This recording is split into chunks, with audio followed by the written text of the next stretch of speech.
آج انشاءاللہ ہم پڑھیں گے آیت نمبر 6 سے سورہ رات کی۔ اعوذ باللہ من الشیطان الرجیم، بسم اللہ الرحمن الرحیم۔ وَيَسْتَعْجِلُونَكَ، یستعجلون اجلت سے ہے، اجلت مانگنا، جلدی مچانا۔ یہ جلدی مچائے ہوئے ہیں بالسیئتی، برائی کی، شر کی، شر کی خاطر، قبل الحسنتی، قبل الحسنتی، بھلائی سے پہلے، خیر سے پہلے۔ ان لوگوں کا طرز عمل کیا ہے کہ یہ خیر سے پہلے برائی چاہتے ہیں، عذاب چاہتے ہیں، نشانیاں مانگ رہے ہیں، جو ہم پیچھے کئی جگہ پڑھ بھی آئے ہیں اور جگہوں پر بھی قرآن شریف میں آتا ہے کہ یہ کہتے تھے مثال کے طور پہ وَإِذْ قَالُوا اللَّهُمَّ إِنْ كَانَ هَذَا هُوَ الْحَقُّ من عندك فأمطر علينا حجارة من السماء أو ائتنا بعذاب أليم، کہ اللہ اگر یہ واقعی تیری طرف سے سچ ہے، یعنی جو ان کا الفاظ سے اندازہ ہو رہا ہے کہ کس قدر حقارت اور تحقیر اور طنز اور ڈھٹائی اور تکبر ہے۔ اچھا اللہ تعالیٰ اگر یہ سارا کچھ سچ ہے تو بس تو پھر ہم پر آسمان سے پتھر برسا دے، ہمارے اوپر کوئی دردناک عذاب نازل کر دے۔ یہ ان کی جہالت اور سٹوپڈٹی ہے۔ وَقَدْ خَلَتْ مِن قَبْلِهِمُ الْمَسُولَاتُ، اور گزر چکی ہیں ان سے پہلے مسولات۔ مسولات جو ہے یہ مسولہ کی جمع ہے، اس کا مطلب ایسا سخت عذاب ہے، ایسا رسوا کر دینے والا عذاب ہے جو دوسروں کے لیے مثال بن جائے۔ اس لیے یہ اس میں روٹ ورڈ میم سے اور لام استعمال ہوا ہے جو مثال میں استعمال ہوتا ہے۔ دیکھ چکے ہیں، ان کو نظر آ رہا ہے کہ پچھلی قومیں گزری ہیں، ان کے ساتھ جب ان کو پکڑا گیا تو ان کے ساتھ کیا ہوا، اس سے عبرت حاصل نہیں کر رہے، پھر وہی ڈٹائی کا مظاہرہ کر رہے ہیں۔ ہم بھی قرآن شریف پڑھتے ہیں، ہم بھی قرآن شریف میں دیکھتے ہیں کہ وہ لوگ جنہوں نے ڈٹائی کا مظاہرہ کیا، اپنے رسولوں کی باتیں نہیں مانی، ان کے ساتھ کیا ہوا۔ وہ ہو کے رہنا ہے جو رسولوں کی باتیں نہیں مانیں گے۔ رسول دنیا میں تشریف لے آتے تھے تو دنیا میں ہی اللہ کا عذاب آ جاتا تھا۔ جب رسول دنیا سے گزر جاتے ہیں اور اب کسی اور رسول نے نہیں آنا، نبی کریم صلی اللہ علیہ وسلم آخری نبی تھے، تو اب وہ والا عذاب نہیں آئے گا جو رسولوں کے جھٹلانے پر آتا ہے، مگر قیامت میں تو آنا ہے۔ تو جس طرح یہ مسئولات دیکھ چکے ہیں، ہمارے لیے بھی اللہ تعالیٰ نے مسئولات کو قرآن شریف میں واضح کر کر بیان فرما دیا ہے۔ ہمیں بھی اب وہ اسی طرح نظر آ رہی ہیں جیسے کسی نے فزیکلی دیکھی ہو، اگر ہم اس کتاب پر ایمان رکھتے ہیں اور ہم اس کی تیاری نہ کریں، اس سے عبرت نہ حاصل کریں، تو پھر فرق نہیں رہ جاتا۔ ٹھیک ہے، ہمیں اتنی ڈٹائی نہیں کہ ہم پہ عذاب آ جائے، عذاب آ جائے۔ بعض اوقات لوگ ایسے کرتے ہیں، اچھا جی دیکھی جائے گی، اچھا جی ہو جائے پھر جو ہونا ہے۔ اللہ سے ہر لمحہ ہر لحظہ ڈرتے رہنا چاہیے اور اللہ سے امید بھی رکھنی چاہیے، کیونکہ وَإِنَّ رَبَّكَ لَذُو مَغْفِرَةٍ لِلنَّاسِ عَلَىٰ ظُلْمِهِمْ، اور بے شک تیرا رب بڑی مغفرت والا ہے لوگوں کے اوپر ان کے ظلم کے باوجود، ان کی زیادتیوں کے باوجود ان سے درگزر کرنے والا ہے۔ وہ کہتے تھے کیوں نہیں آتا، کیوں نہیں آتا، کیوں نہیں آتا، تو سورہ انفال میں جو اس کی وجہ وہاں پر بھی بتائی گئی، وَمَا كَانَ اللَّهُ لِيُعَذِّبَهُمْ وَأَنْتَ فِيهِمْ، اور اللہ تعالیٰ ان کو عذاب نہیں دے گا جب آپ ان میں ہیں، وَمَا كَانَ اللَّهُ مُعَذِّبَهُمْ وَهُمْ يَسْتَغْفِرُونَ، اور اگر یہ معافی مانگ لیں گے تب بھی اللہ تعالیٰ وہ والا عذاب ان پر نازل نہیں فرمائے گا۔ تو ہم نے بھی جو غلطیاں، کمیاں، کوتاہیاں، خطائیں، گناہ، بلنڈرز کیے ہیں، اپنے رب سے اس پہ معافی مانگنی چاہیے، اور معافی مانگنے کا طریقہ یہی ہے کہ انسان کے اندر شرمندگی کا احساس ہو، آئندہ نہ کرنے کا صحیح جینون پکا ارادہ ہو، اور اس کو انڈو کرنے کے لیے جو پاسبل ہے وہ انسان کرے، تو انشاءاللہ اللہ ضرور معاف کرے گا، کیونکہ اللہ تعالیٰ ذو مغفرہ ہے۔ ہاں، اس کے ساتھ یہ ذہن میں رکھنا چاہیے وَإِنَّ رَبَّكَ لَشَدِيدُ الْعِقَابِ، بے شک اللہ تعالیٰ، بے شک تیرا رب سخت سزا دینے والا بھی ہے، اس لیے اس سے نڈر نہیں ہو سکتے، اس کی مغفرت کے اوپر بھروسہ کر کر گناہوں پر نڈر نہیں ہو سکتے، اس کی مغفرت سے امید رکھیں، اس کے عذاب سے ڈریں۔ اور کافروں کو یہ بتایا جا رہا ہے کہ بھائی اس سے پہلے اتنی مثالیں گزر چکی ہیں، عبرتناک مثالیں، اور پھر بھی تمہاری یہ ڈھٹائی ہے، بڑے ہی نادان ہو۔ وَيَسْتَعْجِلُونَكَ بِالسَّيِّئَةِ قَبْلَ الْحَسَنَةِ وَقَدْ خَلَتْ مِنْ قَبْلِهِمُ الْمَثُلَاتُ وَإِنَّ رَبَّكَ لَذُو مَغْفِرَةٍ لِلنَّاسِ عَلَىٰ ظُلْمِهِمْ وَإِنَّ رَبَّكَ لَشَدِيدُ الْعِقَابِ۔ اور وہ جلدی مچاتے ہیں، جلدی مچا رہے ہیں آپ سے بھلائی سے پہلے برائی کی، خیر سے پہلے شر کی، اور گزر چکی ہیں ان سے پہلے سزا کی مثالیں، عقوبت کی مثالیں، اور بے شک تیرا رب مغفرت کرنے والا ہے، درگزر کرنے والا ہے لوگوں کے ساتھ ان کی زیادتیوں کے باوجود، اور بے شک تیرا رب سخت سزا دینے والا بھی ہے۔ وَيَقُولُ الَّذِينَ كَفَرُوا، اور کہتے ہیں وہ لوگ جنہوں نے کفر کیا، لولا انزل علیہ آیۃ من ربی، کیوں نہیں اترتی اس پر کوئی نشانی، کیوں نہیں اتاری گئی اس پر کوئی نشانی اس کے رب کی طرف سے۔ یہ اسی چیز کو اشارہ کیا جا رہا ہے کہ یہ جو مانگتے ہیں بھلائی کے پہلے برائی کو، اس سے پہلے کہ ان کو نصیحت حاصل ہو جائے، ان کو عافیت مل جائے، ان کی اصلاح ہو جائے، یہ اس سے پہلے برائی مانگتے ہیں کہ عذاب دیکھیں گے تو اصلاح کریں گے ورنہ نہیں کرنی۔ تو وہ اسی کو ایکسپلین کیا گیا ہے کہ یہ جو عجلت ہے ان کی وہ یہ ہے کہ کوئی عذاب لاؤ، کوئی عذاب لاؤ۔ انما انت منذر، آپ تو بس خبردار کرنے والے ہیں۔ اور اب یہ اس کانٹیکس میں بات ہو رہی ہے کہ جب وہ کہہ رہے ہیں کہ ہم پہ عذاب لاؤ تو کہا گیا کہ نہیں، اس معاملے میں، عذاب کے معاملے میں آپ صرف خبردار کرنے والے ہیں، آپ عذاب لانے والے نہیں ہیں۔ آپ کا یہ کام ہی نہیں ہے ان کو نشانیاں دکھانا یا کرشمے کر کے دکھانا، معجزے دکھانا ان کی فرمائشوں کے اوپر، یہ آپ کا کام نہیں۔ آپ کا کام ہے ان کو وارن کرنا، انذار کرنا، تنبیہ فرمانا۔ وہ آپ نے فرما دی ہے، آگے یہ مانگ رہے ہیں عذاب، یہ مانگتے رہیں، آپ اپنا کام کریں۔ یہ ہمارا کام ہے کہ ہمیں عذاب کب لانا ہے، ہمارا کام ہم پر چھوڑ دیں، ان کی فضولیات کی پرواہ کرنے کی ضرورت نہیں ہے۔ تو یہ نبی کریم صلی اللہ علیہ وسلم کو تسلی بھی ہے، کافروں کو ڈراوا بھی اور ڈانٹ بھی ہے، اور یہ ایکسپلینیشن بھی ہے اس ساری وجہ کی کہ وَلِكُلِّ قَوْمٍ ہاد، ہر قوم کے لیے ایک ہادی ہے، ایک رہنمائی کرنے والا ہے۔ عذاب کے لیے اللہ تعالیٰ کا جو طریقہ ہے، اللہ کی جو سنت ہے، وہ یہ ہے کہ لوگوں کے اوپر عذاب نازل فرمانے سے پہلے، یہ جو رسولوں والا عذاب جو جس میں قومیں تباہ ہو جاتی ہیں، پہلے اللہ تعالیٰ ایک رسول بھیجتے ہیں، ہدایت دینے والا، رہنمائی کرنے والا، خبردار کرنے والا بھیجتے ہیں۔ جب وہ اللہ کا نبی رسول دنیا میں تشریف لے آتا ہے، اتمام حجت ہو جاتی ہے، لوگوں کے متعلق یہ کلیئر ہو جاتا ہے کہ وہ ایمان نہیں لا رہے، جان بوجھ کر ہدایت قبول نہیں کر رہے جانتے بوجھتے ہوئے، تو پھر اس کے بعد عذاب کا مرحلہ رہ جاتا ہے۔ اب یہ سٹیج کب آتی ہے؟ جب یہ اسرٹن ہو جاتا ہے، کنفرم ہو جاتا ہے کہ یہ اتنے ڈھیٹ لوگ ہیں کہ ان کو بالکل کلیئرٹی آ گئی ہے اور پھر بھی یہ نہیں مان رہے۔ یہ سٹیج اللہ کے علم میں ہے، یہ صرف اور صرف اللہ جانتا ہے، اللہ ہر چیز کو جانتا ہے۔ وہ اس کو بھی جانتا ہے کہ جو کچھ ہر مونس نے اپنے پیٹ میں اٹھایا ہوا ہے، جو اگلی آیت پھر اس سے کنیکٹڈ ہے۔ وَيَقُولُ الَّذِينَ كَفَرُوا لَوْلَا أُنزِلَ عَلَيْهِ آيَةٌ مِّن رَّبِّهِ إِنَّمَا أَنتَ مُنذِرٌ وَلِكُلِّ قَوْمٍ هَادٍ، اور کہتے ہیں وہ لوگ جنہوں نے کفر کیا، کیوں نہیں اتاری گئی اس کے اوپر کوئی نشانی اس کے رب کی طرف سے، آپ تو بس خبردار کرنے والے ہیں، اور ہر قوم کے لیے ایک رہنما ہے۔ اللہ یعلم ما تحمل کل انثی، اللہ جانتا ہے ہر مؤنث کے، ہر مادہ کے حمل کو۔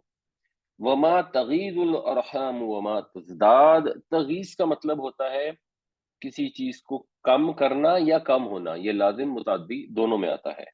اور تزداد جو ہے یہ زیادہ یزیدو کا باب افتعال ہے، اس کا مطلب بھی زیادہ ہونا یا زیادہ کرنا آتا ہے، یعنی جو کچھ ماداؤں کے پیٹ میں کمی بیشی ہوتی ہے وہ اللہ جانتا ہے، اللہ کو معلوم ہے اس میں ایگزیکٹلی کب کوئی جانور یا انسان تولد ہوگا، اس کا ٹائم کیا ہے، وہ ٹائم کم یا زیادہ کتنا ہوگا، اس کا ٹھیک ٹھیک وقت اللہ کا معلوم ہے۔ وہ جو اولاد پیدا ہوگی یا جانور پیدا ہوگا وہ صحیح ہوگا نہیں ہوگا، خوبصورت ہوگا بدصورت ہوگا، ان سب چیزوں کو اللہ تعالی جانتا ہے، وہ ہر چیز کا جاننے والا ہے۔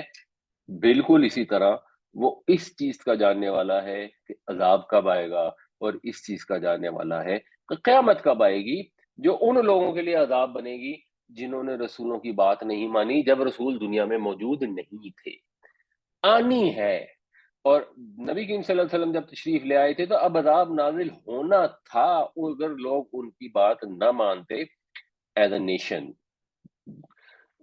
اجتماعی طور پر اگر ہمارے پیارے نبی صلی اللہ علیہ وسلم کے احکامات کو قبول نہ کرتے تو آگے رہنا تھا عذاب، کب آنا تھا یہ اللہ کو پتا ہے، ایگزیکٹلی کب آنا یہ اللہ کو پتا ہے۔ انسان ایک اندازہ کر سکتا ہے، کسی کے پاس گائے بھینس ہے تو اندازہ کر سکتا ہے کہ جی اگلے مہینے اس کا بچہ ہو جائے گا، ایگزیکٹ ویلیو اللہ کو پتا ہے کب ہوگی، اور جب ہوگی تو بس پھر اللہ کی مرضی ہے، اللہ کی حکمت کے تحت ہے، اللہ کے حکم کے مطابق ہے۔ وہ واقعہ اپنی مدت کو پہنچ کر ظہور میں آنا ہے، کب ہوگا، کس شکل میں ہوگا، کس صورت میں ہوگا، وہ آندھی ہوگی، وہ زلزلہ ہوگا، وہ رسول کے ساتھیوں کی تلواروں کے ذریعے عذاب آئے گا، کس طریقے سے آئے گا اس کا ٹھیک ٹھیک پتہ صرف اللہ تعالیٰ کو ہے۔ عقل مند آدمی جب دیکھتا ہے تو اس کو نظر آتا ہے کہ یہ ہونے والا ہے، آپ آسمان کی طرف دیکھتے ہیں، جولائی کا مہینہ ہے، اگست کا مہینہ ہے، اب آپ کو اندازہ ہے آسمان کی سچویشن دیکھ کے کہ بارش ہونی ہے، آج ہو جائے گی تو کل ہو جائے گی یا پرسوں ہو جائے گی، یا شاید نہ بھی ہو ادھر تو پھر بھی ایک ایرر ہو سکتی ہے، لیکن ان روٹین ہمیں معلوم ہے کہ وہ علاقے جہاں بارشیں ہوتی ہیں جن موسموں میں تو ان میں ہونی ہے۔ تو آپ اتنا تو سمجھ سکتے ہیں کہ جب رسول تشریف لاتے ہیں اور لوگ اگر ان کی باتیں نہیں مانتے تو ان پر عذاب آتا ہے، اور ہمیشہ آیا ہے، بھی آئے گا۔ اس کے اوپر مطالبے کرنے اور یہ ڈیمانڈ کرنی کہ اچھا عذاب دکھاؤ گے تو ہم مانیں گے، تو جب عذاب دیکھ لیں گے پھر تو ماننے کی آپشن ختم ہو جائے گی۔ یہی چیز ہمارے اوپر بھی اپلائی ہوتی ہے، ہم بھی زبان سے مانے ہوئے ہیں، ہمارا جو ایمان ہے وہ زبانی کلامی موجود ہے، ہم محبت میں اپنے پیارے نبی کی بالکل دیوانے ہیں، لیکن جب احکامات پر عمل کرنا پڑتا ہے تو پھر ہم دیکھتے ہیں کہ بچے کیا کہہ رہے ہیں، بیوی کیا کہہ رہی ہے، معاشرے والے کیا کہہ رہے ہیں، باس کیا کہہ رہا ہے، نفع نقصان کہاں پہ ہو رہا ہے، اور نفس کی خواہش کہاں پہ پوری ہو رہی ہے۔ پھر اپنے پیارے نبی کی جو محبت ہے اس کو باکس میں بند کر کے سائڈ پہ رکھ دیتے ہیں، اور جب سارے کام کم کر لیتے ہیں جو کچھ کرنا ہوتا ہے اس کے بعد پھر وہ محبت کو باکس میں سے نکال کر دوبارہ سے نعت پڑھنی شروع کر دیتے ہیں کہ ہم تو آخری نبی کی امت میں سے ہیں، وہی حوض کوثر سے پانی پلائیں گے، وہی شاف محشر ہوں گے، وہی وہاں پہ ہماری سفارش کریں گے، وہی ہم گناہ گاروں کو جنت میں لے کے جائیں گے۔ یہ اپنے آپ کے ساتھ اتنا بڑا دھوکا ہے، اور اس دھوکے کی سب سے بڑی وجہ یہ ہے کہ لوگ سوچ سمجھ کر غور سے قرآن شریف نہیں پڑھتے۔ اللہ تعالیٰ بار بار بار بار یہ فرما رہے ہیں کہ یہ پچھلی امتوں کے ساتھ جو ہوا وہ گزر چکا، تم دیکھ چکے ہو، اور ہم بھی دیکھ چکے ہیں کہ ابو جہل کے ساتھ کیا ہوا اور ابو لہب کے ساتھ کیا ہوا، ہم بھی دیکھ چکے ہیں۔ ابو لہب تو نبی کریم صلی اللہ علیہ وسلم کا چچا تھا، آپ سے نبوت سے پہلے تک تو پیار کرنے والوں میں سے تھا۔ جب نبی کریم صلی اللہ علیہ وسلم نے اپنے سارے رشتہ داروں کو بلایا کہ آؤ کھانا کھاؤ، جب پہلی دفعہ اللہ تعالیٰ نے حکم دیا، تو جب حضور نے یہ فرمایا کہ اگر میں تمہیں کہوں کہ اس پہاڑ کے پیچھے سے ایک لشکر آ رہا ہے جو تم پر حملہ کرنے لگا ہے، تو میری بات مانو گے؟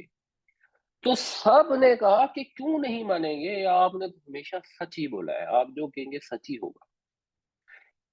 بے تحاشا محبت کرتے تھے وہ اللہ کے نبی سے، ہم جتنی محبت کرتے ہیں شاید اس سے زیادہ ہی کرتے تھے، کیونکہ آپ فزیکلی موجود تھے، ان کے ہاتھوں میں پلے بڑے تھے۔ اس کے بعد جب انہوں نے انکار کیا، جب انہوں نے اپنے رسول کی بات نہیں مانی تو ابو لہب پر، ابو جہل پر اللہ تعالیٰ نے دنیا میں عذاب اتار دیا۔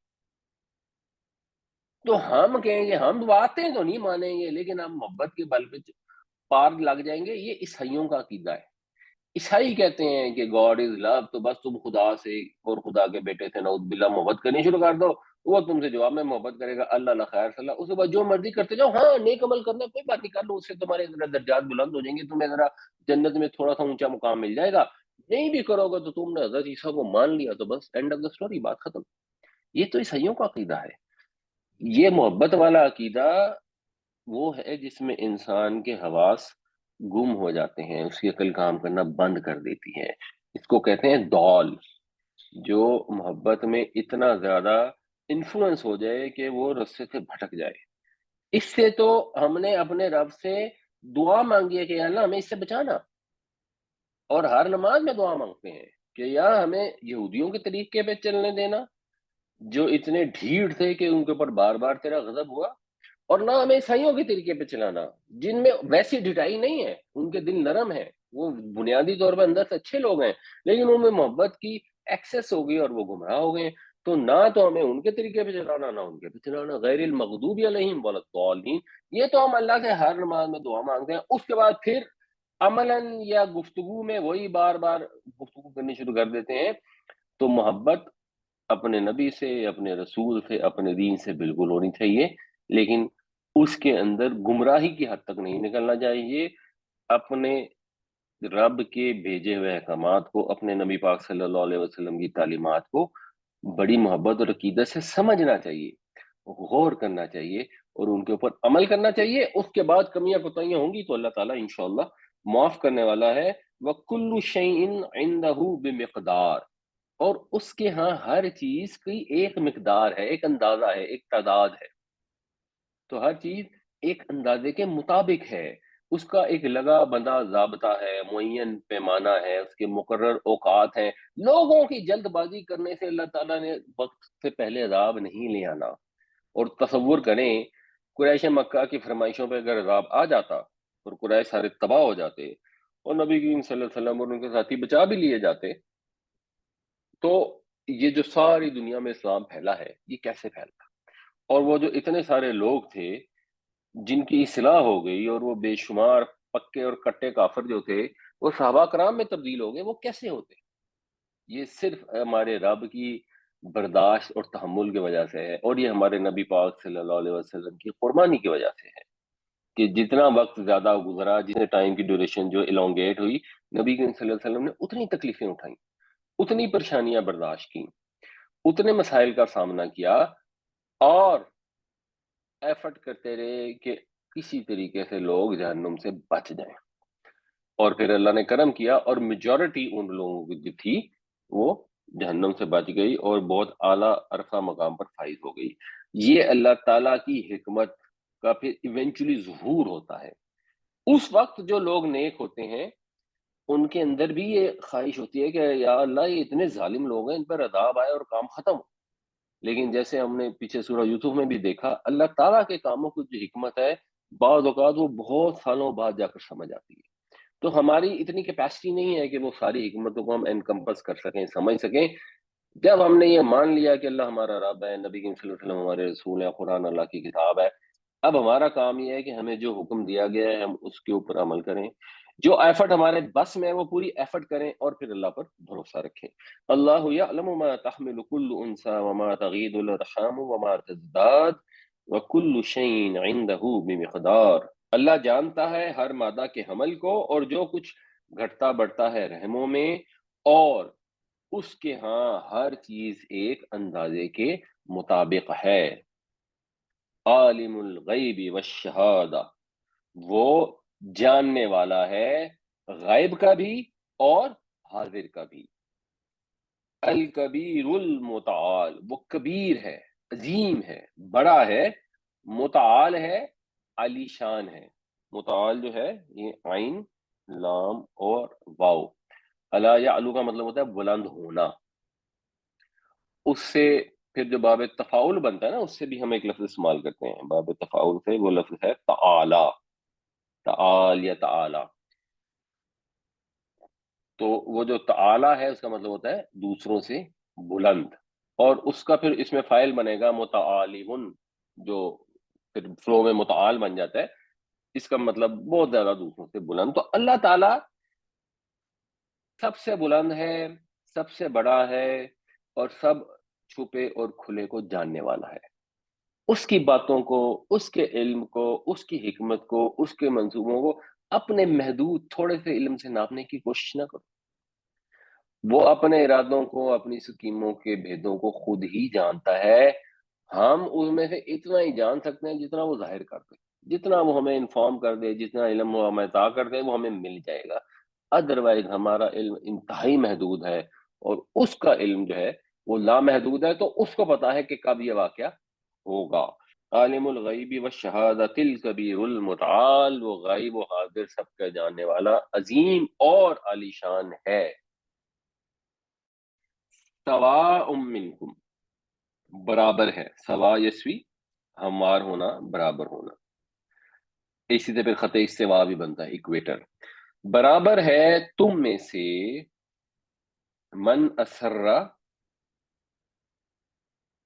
جس نے چھپایا، القولا، قول کو۔ اسرا بھی جو ہے یہ اسرار اردو میں بھی لفظ استعمال ہوتا ہے، پر اسرار ہوتا ہے رازوں سے بھرا ہوا، تو کسی چیز کو راز میں رکھنا، کسی چیز کو چھپا لینا، راز کی بات، جس نے بات کو چھپایا۔ ومن جہرا بھی، جہری نمازیں ہوتی ہیں جو بلند آواز سے پڑھی جاتی ہیں، جہرا یجہرو کا مطلب ہوتا ہے آواز کو بلند کرنا، تو اس کے لیے تو برابر ہے تم میں سے جو کوئی بات کو چھپائے یا اونچی آواز میں، یعنی اس کے علم میں دونوں کو اتنی ہی انفارمیشن ہے، اس کے لیے برابر ہے۔ کوئی آدمی چھپا کر بات کرے یا بلند آواز سے کرے، اللہ تعالیٰ کو دونوں یکساں سنائی دیتی ہیں۔ ہمارا یہ پرابلم ہے نا کہ اگر کوئی مخلوق دل ہی دل میں کوئی چیز سوچتی ہے تو ہم تو نہیں سن سکتے، ہمیں تو نہیں سمجھ آ سکتی۔ ہاں اونچی آواز سے کوئی بول رہا ہے تو پھر ہم سمجھ لیں گے، لیکن اونچی آواز سے بھی جب 4 6 10 آدمی اکٹھے بولنا شروع کر دیں تب بھی ہمارے پلے کچھ نہیں پڑے گا۔ اللہ تعالیٰ کے علم کی یہ مزید ڈیٹیل ہے کہ کوئی دل میں سوچے، خفیہ کر کے کوئی بات کرے، یا اونچی آواز سے بولے، یا بہت سارے لوگ اونچا بولے، اللہ تعالیٰ سب کو برابر سنتا ہے، ایک ہی وقت میں سب کی سنتا بھی ہے، سمجھتا بھی ہے، اور خیر وہ رازق ہے اور رب ہے تو ضرورتیں بھی پوری کرتا ہے، جب اس سے دعا مانگتے ہیں تب بھی وہ دیتا ہے۔ وَمَنْ هُوَ مُسْتَخْفٍ بِاللَّيْلِ، اور وہ بھی اس کے لیے برابر ہیں جو مستخف ہیں، جو چھپے ہوئے ہیں۔ استخفا کا مطلب ہوتا ہے پوشیدگی، چانا، چھپنا، اس میں ذرا زیادہ مبالغہ ہوتا ہے، جو بہت چھپے ہوئے ہیں رات کو، رات کے اندھیرے میں، شب کی تاریکی میں چھپے ہوئے ہیں۔ سارب بالنہار، سارب جو ہے اس سے ویسے سیراب کا لفظ بھی ہوتا ہے، سین رے بے، ساربا یا سربو، اس کا مطلب ہوتا ہے پانی کا جاری ہو جانا، اور کسی جگہ میں گھس سے چلے جانا، پانی کا برتن سے نکل جانا، نشیب میں اترنا، تو بہنے والا پھر ہو جائے گا ساربو، جس سے فائل بنے گا، بہنے والا، چلنے پھرنے والا۔ اسی طرح لفظ سراب بھی اسی سے بنتا ہے، جو بہتے پانی کی طرح نظر آنے والی ریت ہوتی ہے۔ تو چلنے والا بن نہاری، روشنی میں، یعنی جو شب کی تاریکی میں چھپے ہوئے ہیں اور جو دن کی روشنی میں نقل و حرکت کر رہے ہیں، وہ سب اس کے نزدیک برابر ہیں، اس کو ان کا بھی علم ہے، ان کا بھی علم ہے۔ دیر سویر کی فکر تو اس کو ہو نا جس کو یہ اندیشہ ہو کہ لیٹ ہو جائے گا، تاخیر ہو جائے گی تو وقت نکل جائے گا، پھر وہ دشمن قابو نہیں آئے گا، تو بس اب قابو میں ہے تو اب اس پہ حملہ کر دو اور اس کے اوپر عذاب جو نازل کرنا کر دو، جو سزا دینی ہے دے دو، نہیں، اس کو تو فرق نہیں پڑتا، اس کی سب برابر ہے، کوئی چھپا ہوا ہے، کوئی اوپن کر رہا ہے، کوئی ایسا بات کرتا ہے، کوئی اونچی بات کرتا ہے، سب کچھ اس کے علم میں ہے، تو اس کو کوئی جلد بازی نہیں ہے، وہ جب چاہے گا، جہاں سے چاہے گا، ہر ایک کو پکڑ لے گا۔ کس کی طاقت ہے کہ اس کے قابو سے باہر نکل سکے یا اس سے کہیں چھپ سکے؟ کسی کے اندر یہ ابیلٹی ایگزسٹ ہی نہیں کرتی، تو جب ایگزسٹ ہی نہیں کرتی تو اس کو کوئی جلدی نہیں ہے تمہارے اوپر عذاب لانے کی۔ تو یہ جو انہوں نے ایک نشانی مانگی تھی، اللہ تعالیٰ آگے مختلف آیتوں میں اس کو ایکسپلین کرتے چلے جا رہے ہیں۔ اس کے اندر جو ایکسپلینیشن ہے، جو اللہ تعالیٰ کی صفات بیان کی جا رہی ہیں، ان سے اللہ تعالیٰ کی جو ہستی ہے، اس کی پہچان، اس کی معرفت بھی کلیئر ہو رہی ہے۔ یہ چیز بھی کلیئر ہو رہی ہے کہ انسان جو مرضی کر لے، خدا ایک ہی ہے اور اس سے بچانے والا کوئی نہیں ہے۔ یہ بالکل واضح ہوتا جا رہا ہے، اور یہ آگے جا کے مزید واضح ہو جائے گا۔ سواء منکم من اسر القول ومن جہر به ومن هو مستخف باللیل وسارب بالنہار، اس کے لیے برابر ہیں تم میں سے جو کوئی بات کو چھپائے یا اونچی آواز سے کرے، اور جو کوئی شب کی تاریکی میں چھپا ہوا ہو، اور جو کوئی دن کی روشنی میں چل پھر رہا ہو۔ لہو معقبات، اس کے لیے ہیں معقبات۔ عقب جو ہے، یہ تو سب کو معلوم ہے، اس کو کہتے ہیں پیچھے۔ تو عقبہ یا عقب کا مطلب ہوتا ہے پیچھے آنا، ایک کے پیچھے دوسرے کو آنا۔ پھر اس سے جو باب تفعیل بنتا ہے، اس کا بھی مطلب یہی ہوتا ہے پیچھے ڈال دینا یا پیچھے ہو جانا۔ تو پیچھے ڈالنا ہو گیا عقبہ یعقب، اس سے پھر پیچھے ڈالنے والا ہوگا یا پیچھے ہونے والا ہوگا اسم الفاعل معقب، دونوں میں استعمال ہوتا ہے۔ جو پیچھے ڈالتا ہے وہ بھی معقب، اور جو پیچھے ہوتا ہے یہ اس سینس میں دونوں طریقے سے استعمال ہوتا ہے۔ تو اس کے لیے ہیں پیچھے ہونے والے۔ پیچھے ہونے والے یعنی جو مخلوقات ہیں یا جو انسان ہیں، ان کے پیچھے نگران لگے ہوئے ہیں، یا ایک دوسرے کے آگے پیچھے آ رہے ہیں، یہ بھی مطلب ہو سکتا ہے۔ یعنی فرشتے ہیں من بین یدیہ، ان کے سامنے بھی ہیں، ومن خلفہ، اور ان کے پیچھے بھی ہیں۔ اب اس کا مطلب آسانی کے لیے کر لیں نگران، موکل ہو سکتا ہے، محافظ ہو سکتا ہے، فرشتے بھی کیا جا سکتا ہے با محاورہ ترجمہ۔ تو یہ باری باری آتے ہیں، اس وجہ سے ان کو موقب کہا جا رہا ہے۔ جو کسی ایک چیز کے لیے ایک فرشتہ نگرانی کر رہا ہے، کسی اور چیز کے لیے کوئی اور فرشتہ نگرانی کر رہا ہے۔ تو لہو معقبات من بین یدیہ ومن خلفہ، وہ جو اونچی آواز سے بولتا ہے یا اس طرح سے بولتا ہے، یا رات میں چھپا ہوا ہے یا دن میں چل پھر رہا ہے، اس کے لیے ہیں فرشتے اس کے آگے اور اس کے پیچھے، یحفظونہ، جو دیکھ بھال کرتے رہتے ہیں، نگرانی کرتے رہتے ہیں اس کی، من امر اللہ، اللہ کے حکم سے، اللہ کے امر سے۔ تو صرف اتنی سی بات نہیں ہے کہ اللہ تعالیٰ ہر شخص کو ہر حال میں براہ راست خود دیکھ رہا ہے، اس کی تمام حرکات و سکنات سے واقف ہے۔ انہوں نے اپنے نگران بھی لگائے ہوئے ہیں جو ان کی ساری چیزوں کو ریکارڈ کیے جا رہے ہیں۔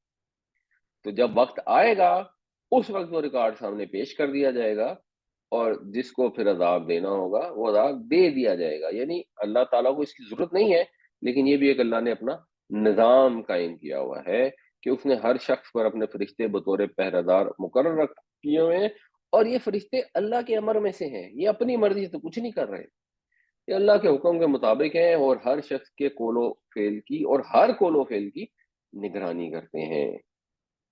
ان اللہ لا یغیر، اور بے شک اللہ تعالیٰ نہیں تبدیل کرتا، تغیر نہیں کرتا، ما بقوم، کسی قوم کے ساتھ۔ مطلب یہ کہ اللہ تعالیٰ کسی قوم کے ساتھ اپنے معاملے کو نہیں بدلتا، حتی یغیروا ما بانفسہم، یہاں تک کہ وہ تبدیل کر لیں اپنے ساتھ، وہ تغیر کر لیں اپنے اندر، یعنی وہ اپنی روش میں تبدیلی نہ کر لیں تو اللہ تعالیٰ بھی تبدیل نہیں کرتا۔ یعنی ایک نارمل قوم چل رہی ہے تو اللہ تعالیٰ اس پہ زبردستی عذاب نہیں بھیجتا۔ جب وہ قوم اپنی روش تبدیل کر لیتی ہے، جب وہ وارن کرنے کے باوجود متنبہ نہیں ہو جاتی، اپنے آپ کو ڈٹائی کے اوپر قائم کر لیتی ہے، تو پھر اللہ تعالیٰ بھی جو ان کے اوپر ان کو ڈھیل دیے جا رہا ہے، ان کو مہلت دیے جا رہا ہے، ان کو نعمتیں عطا کیے جا رہا ہے، پھر اللہ تعالیٰ بھی اپنا معاملہ تبدیل فرما لیتا ہے، اس میں پھر دیر نہیں لگتی۔ یہ بیسیکلی یہ بات ہو رہی ہے۔ الطاف حسین غالی نے اس کو ویسے کسی اور سینس میں کیا ہے کہ جب تک کوئی قوم اپنی حالت نہیں بدلتی تو خدا بھی اس قوم کی حالت نہیں تبدیل کرتا۔ اس پر ایک انہوں نے شعر بھی لکھا ہے، وہ اس سینس میں بھی درست ہے کہ اگر کوئی قوم چاہتی ہے کہ وہ برے حالوں سے باہر نکل آئے تو اس کو اپنے آپ کو چینج کرنا پڑے گا. جب وہ چینج کرتا ہے اپنے آپ کو تو پھر اللہ تعالیٰ بھی اس قوم کی حالت کو چینج فرما دیتے ہیں. لَهُ مُعَقِّبَاتٌ مِّن بَيْنِ يَدَيْهِ وَمِنْ خَلْفِهِ يَحْفَظُونَهُ مِنْ أَمْرِ اللَّهِ إِنَّ اللَّهَ لَا يُغَيِّرُ مَا بِقَوْمٍ حَتَّى يُغَيِّرُوا مَا بِأَنفُسِهِمْ. ان پر ہیں یا اس پر ہیں نگرانی کرنے والے فرشتے، اس کے آگے سے اور پیچھے سے جو نگرانی کرتے ہیں اس کی اللہ کے حکم سے. بے شک اللہ تعالیٰ تبدیل نہیں کرتا کسی قوم کے ساتھ اپنا معاملہ یہاں تک کہ وہ تبدیل کر لے اپنی روش کو، اس معاملے کو جو ان کے اپنی جانوں کے ساتھ ہے. وَإِذَا أَرَادَ اللَّهُ بِقَوْمٍ سُوءًا، اور جب اللہ تعالیٰ ارادہ فرما لیتا ہے کسی قوم کے ساتھ کسی آفت کا، فَلَا مَرَدَّ لَهُ، پھر کوئی اس کو لوٹانے والا نہیں، کوئی اس کو پلٹانے والا نہیں ہے، کوئی نہیں پلٹا سکتا. وَمَا لَهُم مِّن دُونِهِ مِن وَالٍ، اور نہیں ہوگا کوئی ان کے لیے اس کے مقابلے میں وال. وال جو ہے یہ واو لام اور یہ سے ہے، جس سے لفظ ولی بھی بنتا ہے. تو یہ فائل کے معنوں میں ہے والیون. والیون والیون بھی استعمال ہوتا ہے اور والن بھی استعمال ہوتا ہے. تو کوئی اس کا مددگار نہیں بن سکتا. جب اللہ تعالیٰ آفت لانے کا ارادہ فرما لے گا تو ممکن نہیں ہے کہ کوئی بچا سکے. اگر اللہ نے فیصلہ کیا کہ کہیں پر کوئی طوفان آنا ہے، سونامی آنی ہے، زلزلہ آنا، آپ جتنی مرضی سائنسی تدبیریں کر لیں، جتنے مرضی حفاظت کے بندوبست کر لیں، کچھ نہیں کر سکتے. اور اس غلط فہمی میں بھی نہ رہو، بالکل قطعاً جو اصل بات یہاں پہ ہو رہی ہے کہ کوئی پیر ہوگا، کوئی فقیر ہوگا، کوئی اگلا پچھلا بزرگ ہوگا، کوئی جن ہوگا، کوئی فرشتہ ہوگا، کوئی بت ہوگا جو اتنا زور آور ہو کہ تم جو بھی کرو وہ تمہاری نظریں لے کے، نیازیں لے کے، تمہاری پوجا پاٹ سے، تمہارے گانوں سے اور دھمال سے متاثر ہو جائے گا، تم سے رشوت لے لے گا اور تمہیں تمہارے برے اعمال کے انجام سے بچا لے گا. کچھ نہیں ہو سکتا. کسی پیر، بزرگ، بت، جن، فرشتے کی پناہ پکڑ لیں، اللہ تعالیٰ کے ارادے کے مقابلے میں کسی کا کوئی بس نہیں چل سکتا. دس از ایکسٹریملی کلیئر. یہ انسان کو بالکل واضح ہونا چاہیے. ایک ہی ہستی ہے کائنات میں جس کے قبضہ قدرت میں سب کچھ ہے، اس کے سوا کسی کے اختیار میں کچھ بھی نہیں ہے. لوگ مکھی تک نہیں بنا سکتے، اور مکھی اگر ان سے کچھ لے جائے تو اس سے واپس نہیں لے سکتے. انسان ہو، بت ہوں، فوت شدگان ہوں، فرشتے ہوں، جن ہوں، کسی کی قبضہ قدرت میں کچھ بھی نہیں. اللہ تعالیٰ نے ایک ٹیمپرری اختیار دیا ہوا ہے جنوں اور انسانوں کو، جس میں وہ ایک لمیٹڈ اسپیس کے اندر اپنی ایفرٹ، اپنی مرضی کر سکتے ہیں، جس کی بنیاد پر ان کا فیصلہ ہوگا کہ وہ جنت میں جائیں گے یا دوزخ میں جائیں گے. اس مقصد کے لیے اختیار دیا گیا. ورنہ اللہ تعالیٰ کو کسی کو ٹیمپرری اختیار دینے کی بھی اس کو تو کوئی ضرورت نہیں ہے. اس کے لیے تو بے شمار مخلوق ہے جو ہمہ وقت اس کی عبادت میں لگی ہوئی ہے. ہم اس غلط فہمی میں مبتلا ہو جاتے ہیں کہ ہم غلط کام کریں گے، اپنے رب کی باتیں نہیں مانیں گے. ہم اپنے پروردگار کے احکامات کو ایسے ہی سمجھ لیتے ہیں جیسے مثال کے طور پہ باس نے کوئی کام کہہ دیا، کر لیا تو کر لیا، نہ کیا تو نہ کی. زیادہ زیادہ کیا ہوگا، نوکری سے نکال دے گا. اول اس کو پتہ ہی نہیں لگے گا، پوچھے گا تو جھوٹ بول دیں گے، بہانہ کر دیں گے، معذرت کر لیں گے. اسے کہیں اچھا اب کر دیتے ہیں، وہ بھی کہے گا اچھا چلو اس کو نکالوں گا تو اگلا مجھے کہاں سے ملے گا، اب بھی کر دے تو ٹھیک ہے. 100 کام کیے تھے، چلو 50 کرنی ہے، 50 نہیں بھی کرے لعنت بھیجو، ٹھیک ہے کوئی بات نہیں، کوئی مسئلہ نہیں. اس طرح سے اللہ تعالیٰ کے احکامات کو بلکہ اتنی بھی امپورٹنس نہیں دیتے. باس سے تو پھر بھی یہ ڈر لگ رہا ہوتا ہے کہ شاید نوکری سے نکال ہی دے یا ڈانٹ دے. اللہ تعالیٰ سے پتہ نہیں کیا لوگ نڈر ہوئے ہیں کہ اللہ نے کچھ بھی نہیں کرنا. اپنے باس کی حیثیت دیکھیں، ٹکے کی حیثیت نہیں ہے کسی انسان کی، اور وہ کائنات کا پروردگار ہے. اس نے اپنا پیغام بھیجا ہے اپنے عظیم الشان رسول کے ذریعے صلی اللہ علیہ وسلم. اس کے اندر اس نے واضح کر دیا ہے یہ کام کرو گے سیدھے آگ میں جاؤ گے، وہیں جلو مرو گے، اور ہمیشہ ہمیشہ وہی ہو. ہم نے اپنے لیے بہانے بنائے ہیں، نہیں نہیں نہیں ہم تو نہیں جہنم میں جائیں گے. اچھا ہم چلے بھی گئے تو ہم نکل آئیں گے، وہ تو یہ ہو جائے گا، فلان ہو جائے گا، ہم تو آخری نبی کی امت میں سے ہیں. تو باقی بیچاروں کو کیا قصور تھا جو دوسرے نبیوں کی امت میں تھے، وہ کیوں جہنم میں جائیں گے؟ وہ بھی تو انسان ہے، وہ بھی تو کسی کی اولاد ہے، وہ بھی تو اسی رب کی مخلوق ہے۔ یہ کیسا عجیب و غریب ہم نے اللہ تعالیٰ کا نا انصافی کا تصور بنایا ہوا ہے کہ جو نوح علیہ السلام کی امت میں سے تھا، اس نے غلط کام کیا تو وہ ہوا برباد، اور جو ان کے ساتھ بچ گئے اور ان میں سے جو اگلی نسلوں میں لوگ آئے انہوں نے بھی اگر غلط کام کیے تو وہ تو جائیں گے جہنم میں۔ جو حضرت عیسیٰ علیہ السلام کی امت میں سے ہیں وہ غلط کام کریں گے، وہ جائیں گے جہنم میں۔ جو نبی کریم صلی اللہ علیہ وسلم کی امت میں سے ہیں وہ غلط کام کریں گے اور جائیں گے جنت میں۔ یہ کس قسم کا عادل ہے؟ اس کی کیا بنیاد ہے؟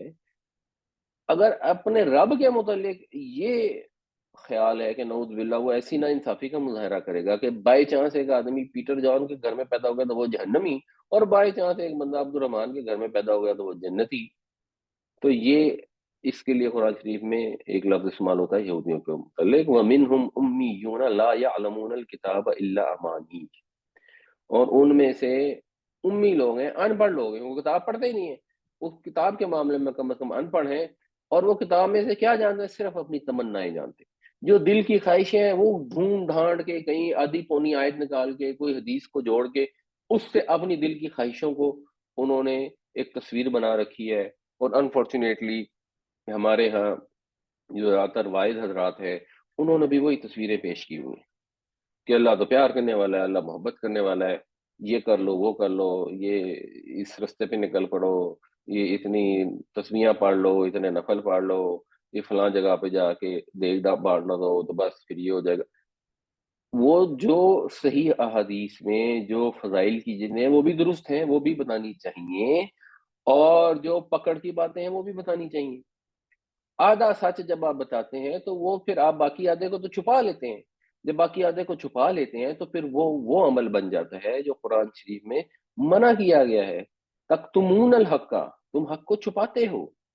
حق کو واضح کرنا پورا حق بتانا ہوتا ہے، حق کو بتانا یہ نہیں ہوتا کہ سچی باتیں 100 ہیں تو 100 میں سے 46 بتا دی اور 54 چھپا لی اور کہا ہم تو سچ بول رہے ہیں۔ یہ سچ نہیں ہوتا، یہ سچ کو چھپانا ہوتا ہے، چاہے وہ فضائل اور پکڑ دونوں معاملوں میں ہو، چاہے وہ شیعہ سنی کے معاملات میں ہو، جہاں پر جو بات حق ہے حق کو بیان کرنا چاہیے کانٹیکس کے حساب سے، یعنی جو کانٹیکس میں ریلیونٹ ہو، ٹھیک ہے، ارریلیونٹ بات نہ بھی آپ بیان کریں وہ ایک فرق چیز ہے۔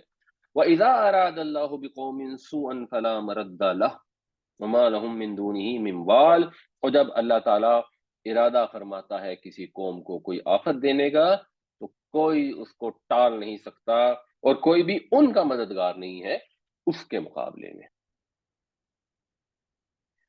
هو الذی یریکم البرق، وہ دکھاتا ہے تمہیں برق۔ اب برق کیا ہوتی ہے ہم جانتے ہیں، برق بجلی کو کہتے ہیں، برقی آلات بجلی کے آلات ہوتے ہیں۔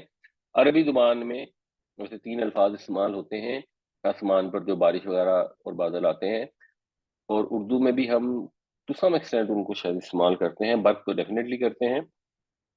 برق چمکنے والی بجلی ہوتی ہے جو آنکھوں کو چندھیا دے، اور ایک چیز ہوتی ہے رعد جو اس سورت کا نام بھی ہے، یہ کڑکنے اور گرجنے والی بجلی ہوتی ہے یا کڑکنے اور گرجنے والا بادل ہوتا ہے، یہ اگلی آیت میں آ رہا ہے۔ اور ایک لفظ ہوتا ہے سائقہ، سائقہ کا مطلب ہوتا ہے جو کڑکتی ہے اور گر کر بھسم کر دیتی ہے بجلی، اور اس سائقہ میں یہ پہلے دو بھی شامل ہیں ویسے، بٹ ادروائز جو برق اور رعد ہیں یہ ذرا اس طرح استعمال ہوتے ہیں کہ جو چمکتی ہے وہ برق ہوتی ہے اور جو کڑکتی ہے وہ رعد ہوتی ہے۔ تو وہ ہے جو تمہیں دکھاتا ہے بجلی خوفا و طمعا، جو تمہارے اندر خوف بھی پیدا کرتی ہے اور امید بھی، تو اس حال میں تمہیں بجلی دکھاتا ہے۔ یہ خوف اور طمع حالت کے معنوں میں آتے ہیں، یا یہ سمجھ لیں کہ یہ اس کے مفعول لہو ہیں کہ وہ تمہیں بجلی دکھاتا ہے خوف اور طمع کے معنوں میں۔ وَيُنشِئُ السَّحَابَ الثِّقَالَ، اور وہ ابھارتا ہے۔ نشأ ینشأ کا مطلب ہوتا ہے کسی چیز کا اگنا، نشو و نما پانا، پھر اس سے باب افعال بنتا ہے، انشا ینشی، تو ینشی کا مطلب ہوتا ہے کسی چیز کو اگانا، ابھارنا، اٹھانا، تو وہ پھر ابھارتا ہے۔ السحاب، سحاب جو ہے یہ بادل کو کہتے ہیں، اور ثقال جو ہے یہ ثقیل سے ہے، بھاری بادل، بوجھل بادل، پانی سے بھرے ہوئے بادل، یعنی اللہ تعالیٰ نے یہ نشانیاں بتائی ہیں جن میں بیک وقت خوف بھی ہے اور امید بھی ہے۔ تما کا مطلب ویسے لالچ بھی ہوتا ہے اور امید کے معنوں میں بھی استعمال ہوتا ہے۔ جب بجلی آسمان پر چمکتی ہے تو اس سے امید بنتی ہے کہ بارش ہوگی، مگر ڈر بھی لگتا ہے کہ کہیں طوفانی نہ بن جائے، تباہی کا موجب نہ بن جائے۔ جب بادل نظر آتا ہے تو رحمت کی بارش کی امید بن جاتی ہے، مگر ساتھ یہ فکر بھی رہتی ہے کہ کہیں سیلاب نہ آ جائے۔ یہ اس کے اندر نشانی ہے کہ انسان کا طرز عمل یہی ہونا چاہیے، اللہ کی رحمت سے امید بھی رکھنی چاہیے اور اللہ کے عذاب سے خوف بھی ہونا چاہیے۔ یہی بات پچھلی آیتوں میں بھی آ رہی ہے، یہاں ایک دوسرے انداز سے بتائی گئی ہے۔ اب آپ یہ دیکھیں کہ جو مین ٹاپک ہے وہ یہ ہے کہ قریش مانگ رہے ہیں کہ ہمیں عذاب دکھایا جائے، اللہ تعالیٰ کہتے ہیں کہ نہیں، تمہارے لیے رحمت پسند کی گئی ہے کہ تم اپنی اصلاح کر لو تاکہ تمہیں رحمت ملے۔ تم کہتے ہو نہیں، ہم نے رحمت سے پہلے عذاب لینا ہے، اور عذاب کے بعد تو پھر رحمت کی آپشن نہیں رہ جائے گی۔ اب کس طرح مختلف چیزوں کی مثالیں دے کر اللہ تعالیٰ مختلف آیتوں میں بار بار اسی چیز کو دوبارہ ریپیٹ کر کر لا رہے ہیں، اور ایک کانٹیکسٹ بالکل ڈفرینٹ ہو جاتا ہے لیکن مفہوم یا مین جو تھیم ہے وہی رہتی ہے۔ یہ جو قرآن شریف کی خوبصورتی ہے، اتنے تھوڑے سے الفاظ کے اندر اتنے ڈفرینٹ ٹاپکس، اور سارے ٹاپک ایک ہی لڑی کے اندر بندھے ہوئے ہیں، ایک ہی جو تھیم بیسک ہے اس کے ساتھ اٹیچ ہے، اس کے ساتھ الائنڈ ہے۔ تو یہ جو عذاب کے مطالبے کر رہے ہیں ان کو بتایا جا رہا ہے کہ یہ نشانیاں تو اوپر روز نظر آتی ہیں، روز بجلی چمکتی ہے، اور اس کے اندر امید بھی ہوتی ہے، خوف بھی ہوتا ہے، وہ بارش کا پیغام بھی بن کر آتی ہے، اور جب چاہتا ہے اللہ اسی کے ذریعے لوگوں کو جلا کر راکھ بھی کر دیتا ہے۔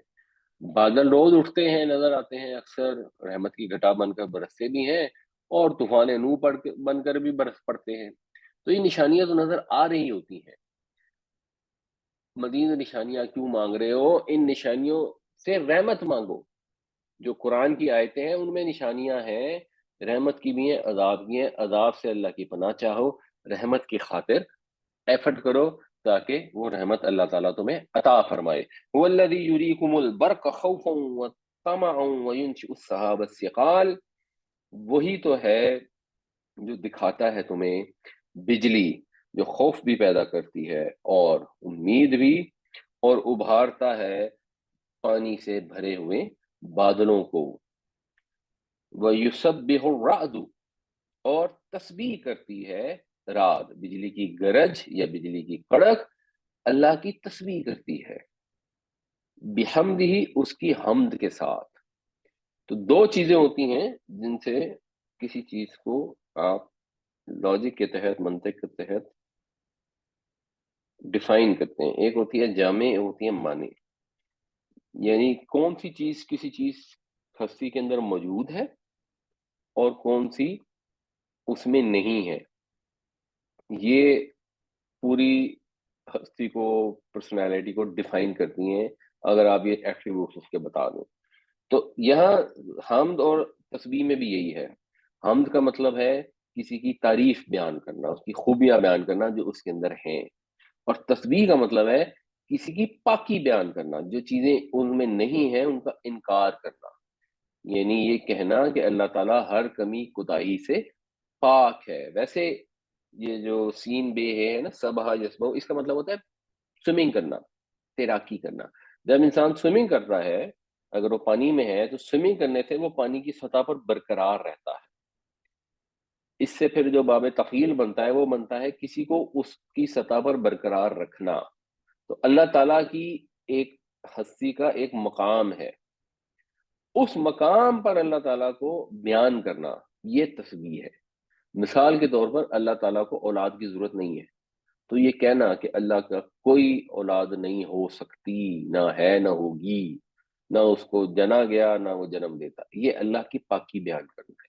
یہ بتانا کہ اللہ تعالیٰ نا انصافی نہیں فرماتا، یہ اس کی پاکی بیان کرنا۔ یہ بتانا کہ اللہ کی بات کبھی جھوٹ نہیں ہو سکتی، یہ سب اس کے اندر مفہوم شامل ہوتا ہے۔ جب ہم کہتے ہیں سبحان اللہ تو اس کے اندر یہ چیزیں ذہن میں ہونی چاہیے کہ ہمارا رب ہر کمی، ہر کوتاہی سے پاک ہے۔ یہ کمیاں کوتاہیاں ہمارے ساتھ لگی ہوئی ہیں، ہم مخلوق ہیں، وہ خالق ہے، وہ پروردگار ہے، وہ رب ہے، وہ مالک ہے، وہ اللہ ہے، اس کے ساتھ کوئی کمی کوتاہی نہیں۔ اور حمد بھی کرنا، الحمدللہ جب کہیں تو یہ چیز اندر سے ابلنی چاہیے کہ جو بھی نعمت ہے اللہ کی عطا کی ہے، جو بھی دنیا میں اچھائی ہے اللہ کی دی ہوئی ہے، جو خوبی ہے وہ اصل میں اللہ تعالیٰ کی خوبی ہے۔ اگر گلاب کو خوبصورتی ملی ہے، اس کا رنگ دل کو لبھاتا ہے، اس کے اندر خوشبو ہے بہترین، تو اصل میں تعریف اس خدا کی جس نے گلاب کو بنایا۔ یسبح الرعد بحمدہ، اور بجلی کی گرج تسبیح بیان کرتی ہے اس کی حمد کے ساتھ۔ اب وہ جو تسبیح بیان کرتی ہے اس کی حمد کے ساتھ، جو بجلی کی گرج کرتی ہے وہ بھی اللہ کی مخلوق ہے، ہم اس کو سمجھ نہیں سکتے، وہ ٹھیک ہے۔ والملائکۃ من خیفتہ، اور فرشتے اس کے خوف سے۔ اب ایکچولی اگر آپ دیکھیں تو ہو یہ رہا ہے کہ یہ جو سبیح جو ہے یہ الملائکہ میں بھی شامل ہے، اور یہ خیفہ جو ہے یہ الرعد کے عمل میں بھی شامل ہے، یہ ریپیٹ نہیں کیا گیا، یہ ایک حذف کا قاعدہ ہے، اس سے عبارت میں خوبصورتی پیدا ہوتی ہے۔ تو اگر آپ اس کو کھول دیں گے اور اس کا ترجمہ کریں گے تو یہ بنے گا کہ جو بجلی کی کڑک ہے وہ اللہ سے ڈرتے ہوئے اس کی حمد کے ساتھ تسبیح بیان کرتی ہے، اور جو فرشتے ہیں وہ بھی اس کے ڈر سے لرزتے ہوئے اس کی تسبیح بیان کرتے ہیں۔ وَيُرْسِلُ الصَّوَاعِقَ، اور وہ صواعقہ کو بھیجتا ہے، صاعقہ کی جمع ہے صواعق، اور وہ بجلی کے کڑکے بھیجتا ہے۔ فَيُصِيبُ بِهَا مَن يَشَاءُ، پھر وہ ان کو نازل کر دیتا ہے جن پر چاہتا ہے، جب اس نے کسی کے اوپر بھیجنا ہوتا ہے تو بھیج دیتا ہے۔ وَهُمْ يُجَادِلُونَ فِي اللَّهِ، اور اس حالت میں کہ وہ ابھی اللہ کے بارے میں جھگڑ رہے ہوتے ہیں، ابھی وہ بحث کر رہے ہوتے ہیں کہ اللہ عذاب دے سکتا ہے یا نہیں دے سکتا، یا دے گا یا نہیں دے گا، تو اللہ تعالیٰ یکا یک دم کسی بھی وقت اپنا حکم صادر کر دے، ہمیں نہیں پتا۔ اس وجہ سے بھی جو بجلی کی کڑک ہے اور برق ہے اور جو سائقے ہیں اور جو فرشتے ہیں وہ ڈرتے رہتے ہیں اللہ کے خوف سے، اس کی تسبیح میں حمد میں مصروف رہتے ہیں، پتہ نہیں کس وقت کیا حکم صادر ہو جائے، ان کو اس چیز کی انڈرسٹینڈنگ ہے۔ کڑک اور برق کو یہ انڈرسٹینڈنگ ہے جن کے اندر شعور ہی نہیں ہے، اور فرشتوں کو بھی انڈرسٹینڈنگ ہے جو اللہ کے مقرب ہیں، وہ اللہ کے خوف سے لرز رہے ہوتے ہیں کہ اللہ تعالیٰ بھائی کسی بھی وقت کوئی بھی کسی پر عذاب بھیج سکتا ہے، کیوں بھیجے گا یہ تو اس کی حکمت میں، ہمیں تو پتہ نہیں ہے۔ اور انسان جو ہیں وہ اللہ کے بارے میں جھگڑنے میں مشغول ہوتے ہیں، مصروف ہوتے ہیں کہ پتہ نہیں اچھا کیوں بھیجے گا اللہ، کیوں عذاب، اگر اللہ عذاب دے گا ہم ایسے اللہ کو ہی نہیں مانتے جو ہمیں عذاب دے گا، تم نہ مانو، جس وقت اس نے عذاب نازل کر دیا تو یکا یک نازل ہو جائے گا، تم اپنی اسی گفتگو میں لگے ہوئے ہوگے۔ وَهُوَ شَدِيدُ الْمِحَالِ، محال کے مختلف مطلب کیے جاتے ہیں، وہ زبردست تدبیر والا ہے، یہ زبردست قوت والا ہے۔ وَيُسَبِّحُ الرَّعْدُ بِحَمْدِهِ وَالْمَلَائِكَةُ مِنْ خِيفَتِهِ وَيُرْسِلُ الصَّوَاعِقَ فَيُصِيبُ بِهَا مَن يَشَاءُ وَهُمْ يُجَادِلُونَ فِي اللَّهِ وَهُوَ شَدِيدُ الْمِحَالِ، اور تسبیح بیان کرتی ہے حمد کے ساتھ بجلی کی گرج، اس کی حمد کے ساتھ، اور فرشتے بھی اس کے ڈر سے اس کی تسبیح بیان کرتے ہیں، اور وہ بھیجتا ہے بجلی کے کڑکے اور نازل فرما دیتا ہے ان کو جن پر چاہتا ہے، اس حال میں کہ وہ ابھی خدا کے بارے میں جھگڑ رہے ہوتے ہیں، اور وہ سخت قوت والا ہے، وہ شدید زبردست تدبیر والا ہے۔ لہو دعوت الحق، اسی کو پکارنا حق ہے۔ دعوت کا مطلب بلانا، پکارنا، ہم بھی جب دعوت دیتے ہیں کسی کو بلاتے ہیں، اس کو پکارنا ہی حق ہے، حقیقی پکارنا صرف اس کو پکارنا ہے، اس کے علاوہ کسی کو پکارنا اسٹوپڈیٹی ہے، حماقت ہے، بے وقوفی ہے۔ یہ کس قدر احمقانہ حرکت ہے کہ کوئی کسی فرشتوں کو پکارے، کسی رسول کو پکارے، کسی بزرگ کو پکارے، کسی جن کو پکارے کہ تو میری مدد کر دے۔ ایک ہی تو ہستی ہے جو مدد کرنے کے قابل ہے۔ پہلے گھڑو کہانی کہ اللہ تعالیٰ نے حضرت علی کو یہ اتھارٹی دی کہ وہ لوگوں کی مدد کریں، پھر حضرت علی سے مانگو۔ سوال یہ ہے کہ یہ مانگنے کی اور کہانی گھڑنے کی ضرورت ہی کیا ہے؟ اور ڈائریکٹ اللہ کو کیوں نہیں پکارتے؟ وَإِذَا سَأَلَكَ عِبَادِي عَنِّي فَإِنِّي قَرِيبٌ، جب آپ سے پوچھتے ہیں میرے بندے میرے متعلق تو میں تو قریب ہوں۔